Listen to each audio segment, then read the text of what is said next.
নমস্কার, আজকে আমি শাপলার বড়া করছি। এটা একটু অন্য ধরনের ফুলের বড়া তো আপনাদেরকে দেখিয়েছি।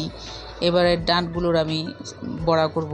টুথপিকে আমি নিয়ে নিয়েছি, এখানে ঢুকিয়ে নিলাম। আপনারা যে কোনো কাঠের মধ্যে ঢুকিয়ে নিতে পারেন। তারপরে এইভাবে সবগুলো বানিয়ে নিলাম। তারপরে এখানে চালের গুঁড়ো নিয়ে নিয়েছি, বেসন নিয়ে নিলাম। তারপরে এখানে চালের গুঁড়োটা একটু বেশি দিয়েছি, আর কম এটা বেসনটা একটু কম দিয়েছি।